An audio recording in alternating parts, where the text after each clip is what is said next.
ফের নামছে তাপমাত্রা। দক্ষিণবঙ্গের একাধিক জেলায় দফায় দফায় বৃষ্টিপাত হচ্ছে।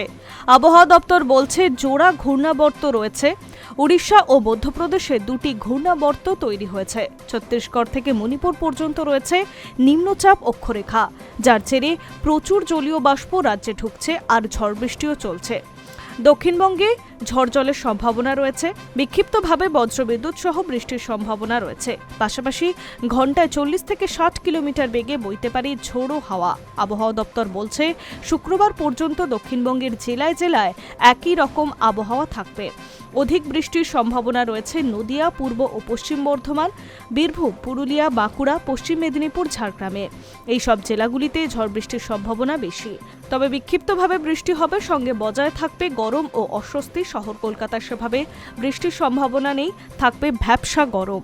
আবহাওয়া দপ্তর বলছে জোড়া ঘূর্ণাবর্তের ছেড়ে বঙ্গোপসাগর থেকে প্রচুর পরিমাণে জলীয় বাষ্প ঢুকছে আর ঝড় বৃষ্টি হচ্ছে সমানে। মৎস্যজীবীদের জন্য সতর্কতা রয়েছে। সমুদ্র উত্তাল থাকার কারণে শনিবার থেকে বৃষ্টির দাপট কমবে। দক্ষিণবঙ্গে বাড়বে তাপমাত্রা।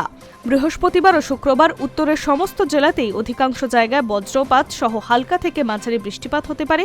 দার্জিলিং, কালিম্পং, আলিপুরদুয়ার, কোচবিহার ও জলপাইগুড়িতে অধিক বৃষ্টির সম্ভাবনা রয়েছে। বিশেষ সতর্ক জারি করা হয়েছে।